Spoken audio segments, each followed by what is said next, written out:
Motivation, जब तक तोड़ेंगे नहीं तब तक छोड़ेंगे नहीं। जय हिंद। ये content Gyanodaya classes by Anand sir द्वारा प्रस्तुत किया गया है। इसका पीडीएफ प्राप्त करने के लिए टेलीग्राम चैनल ज्वाइन करें। आज का विषय बहुत ही खास होने वाला है। बिल्कुल। आज की हमारी इस गहन चर्चा में हम एक ऐसे विषय की गहराई में उतरने वाले हैं जिसने न केवल भारत के इतिहास को बल्कि पूरी दुनिया के दर्शन और सोचने के तरीके को जड़ से बदल कर रख दिया। हाँ, और हमारा आज का मिशन इसी सफर को समझना है। सही कहा।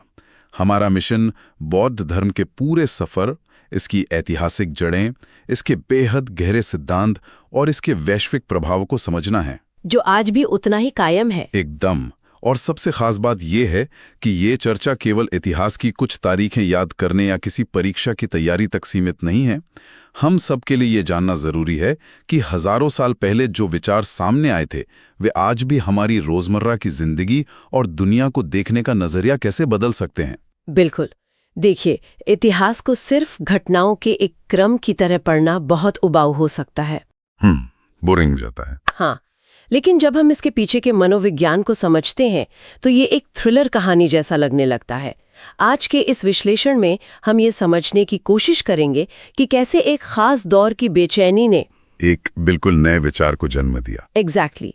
कैसे एक इंसान का व्यक्तिगत मानसिक संघर्ष दुनिया के सबसे बड़े दार्शनिक आंदोलनों में से एक बन गया। हम सिर्फ तथ्यों पर बात नहीं करेंगे बल्कि उस क्यों और कैसे पर बात करेंगे जो बौद्ध धर्म को आज के इस आधुनिक युग में भी उतना ही प्रासंगिक बनाता है। चलिए इसे विस्तार से समझते हैं। सबसे पहले हमें टाइम मशीन में बैठकर 6ठी शताब्दी ईसा पूर्व के उस दौर में चलना होगा, जो कि बहुत ही उथल-पुथल वाला समय था। हाँ, जो रिसर्च और सामग्री हमने आज के विश्लेषण के लिए देखी है उसमें एक बात बहुत स्पष्ट है कि ये कोई सामान्य समय नहीं था। समाज में एक अजीब सी बेचैनी थी। बिल्कुल। तो उस समय का सामाजिक ढांचा आखिर कैसा था जिसने एक नए धर्म के लिए इतनी उपजाऊ जमीन तैयार कर दी? देखिए, वो दौर भारतीय इतिहास के सबसे बड़े टर्निंग पॉइंट्स में से एक था।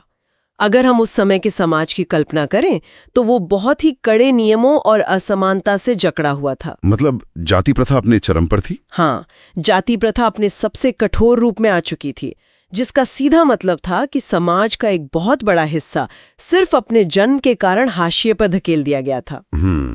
और कर्मकांड भी तो बहुत बढ़ गए थे। बिल्कुल। धार्मिक अनुष्ठान और यज्ञ इतने जटिल और महंगे हो गए थे कि आम इंसान के लिए धर्म का पालन करना एक आर्थिक बोझ बन गया था। मतलब धर्म पर कुछ ही लोगों का एकाधिकार हो गया था। सही बात है। और समाज का वो दबा हुआ वर्ग एक ऐसी आध्यात्मिक राह खोज रहा था जो सरल हो, जिसमें कोई महंगा कर्मकांड ना हो और जो हर किसी के लिए समान रूप से खुली हो। एग्जैक्टली। इसी घुटन भरे माहौल में बौद्ध धर्म का उदय एक ताजी हवा के झोंके की तरह हुआ। ये बहुत ही दिलचस्प है कि जब कोई व्यवस्था बहुत ज्यादा जटिल हो जाती है तो इंसान स्वाभाविक रूप से सरलता की तरफ भागता है। और इसी सरलता की खोज की शुरुआत हुई एक राजकुमार के जीवन से। हमारे स्रोतों में गौतम बुद्ध के जीवन का जो विवरण है वो किसी सिनेमैटिक स्टोरी से कम नहीं लगता। बिल्कुल किसी फिल्म की तरह। हाँ। इनका जन्म 563 ईसा पूर्व में लुम्बिनी में हुआ था, जो आज के नेपाल में है। बचपन का नाम था सिद्धार्थ।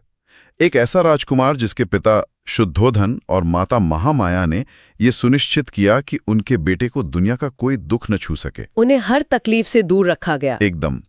उनकी शादी यशोधरा से हुई, उनका एक पुत्र हुआ राहुल, और अगर हम पूरी टाइमलाइन को एक साथ देखें तो 483 ईसा पूर्व में कुशीनगर में उनकी मृत्यु हुई। लेकिन जन्म और मृत्यु के इस बीच के सफर में जो हुआ वो हैरान करने वाला है।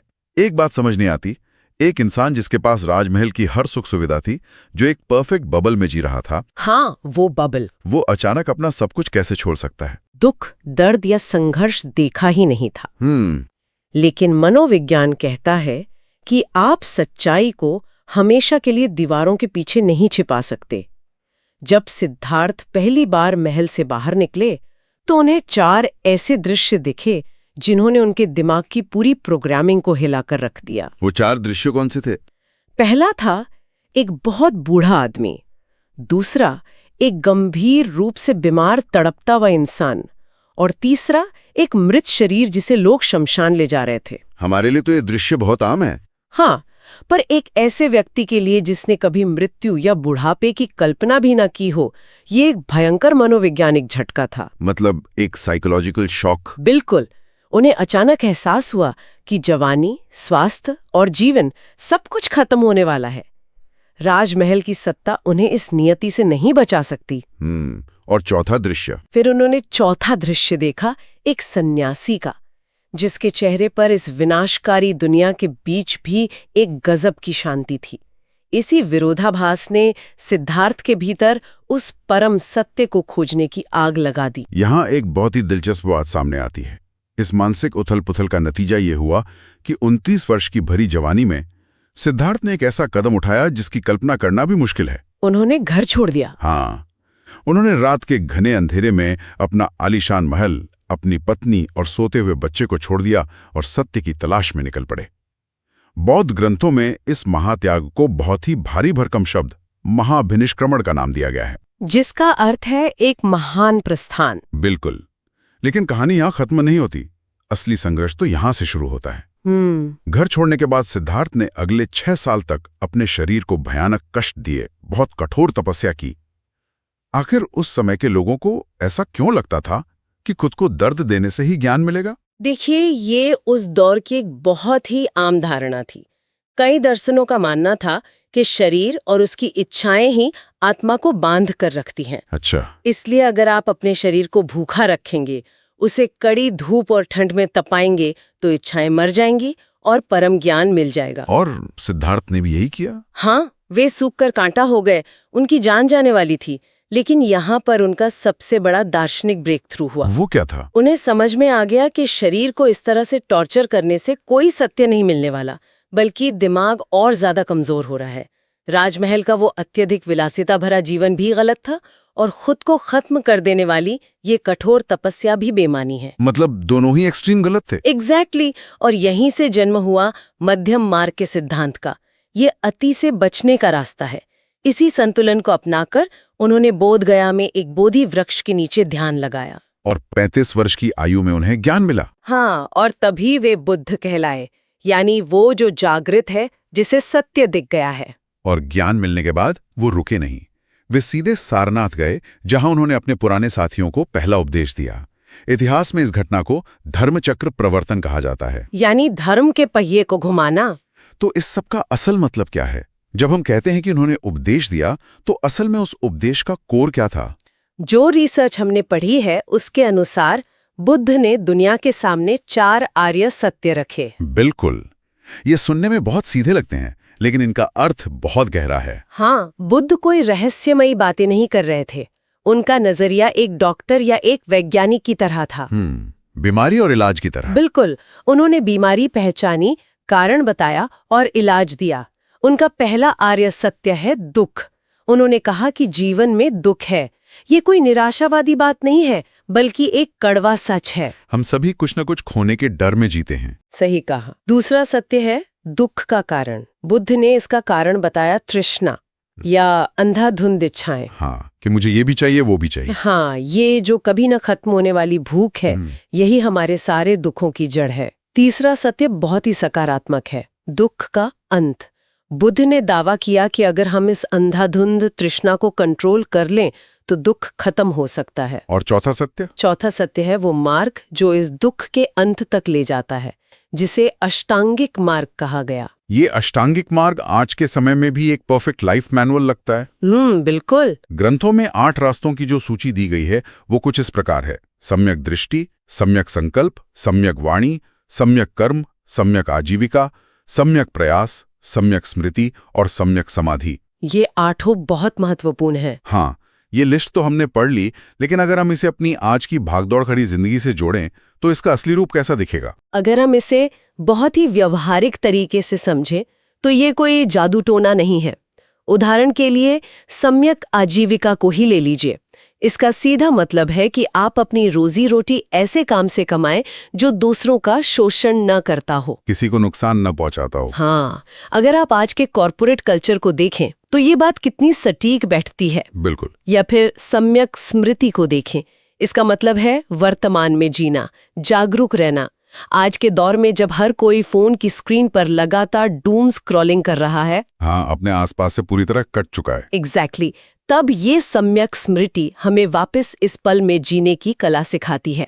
सम्यक वाणी का अर्थ है इंटरनेट या असल जिंदगी में दूसरों को अपशब्द न कहना। मतलब ये अष्टांगिक मार्ग असल में उसी मध्यम मार्ग पर चलने का एक प्रैक्टिकल ब्लूप्रिंट है। अगर हम इसे बड़ी तस्वीर से जोड़कर देखें तो बौद्ध धर्म सिर्फ कुछ नैतिक नियमों तक सीमित नहीं है, इसका एक बहुत ही गहरा दार्शनिक आधार भी है। जैसे कि अहिंसा। हाँ, इसके मूल में अहिंसा यानी किसी भी जीव को मन, कर्म या वचन से नुकसान न पहुंचाना।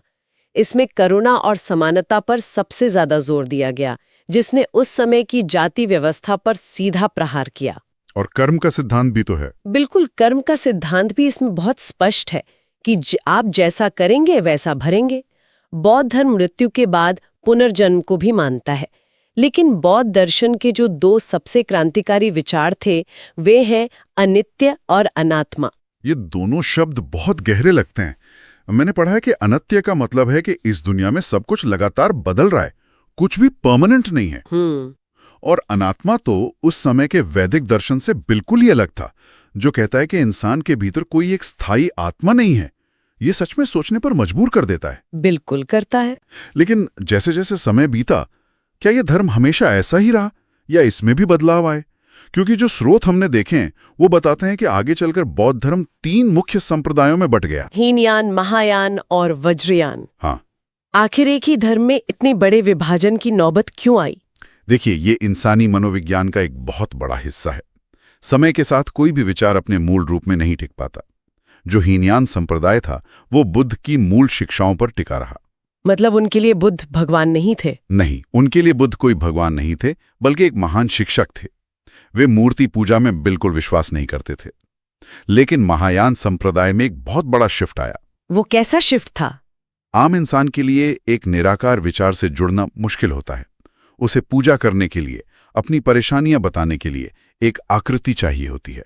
एक फिजिकल फॉर्म। हाँ, इसीलिए महायान संप्रदाय ने बुद्ध को भगवान का दर्जा दे दिया और उनकी मूर्तियों की पूजा शुरू कर दी। ये एक बहुत बड़ा बदलाव था। और वज्रयान, फिर आया तीसरा संप्रदाय, वज्रयान। इस संप्रदाय ने ध्यान और दर्शन के साथ साथ मंत्रों, तंत्र विद्या और गुप्त अनुष्ठानों को भी अपना लिया। एक ही धर्म ने समाज की अलग अलग जरूरतों के हिसाब से 3 अलग अलग रूप ले लिए। ये देखना अद्भुत है कि कैसे विचार अपना रूप बदलते हैं। लेकिन इतने सारे बदलावों के बीच बुद्ध के असली शिक्षाओं को सहेज कर कैसे रखा गया? ग्रंथों के जरिए। हाँ, इसके लिए जो सबसे महत्वपूर्ण काम हुआ वो था उनके उपदेशों को ग्रंथों में लिखना। बौद्ध धर्म के इन सबसे पवित्र ग्रंथों को त्रिपिटक कहा जाता है। पिटक का मतलब होता है टोकरी।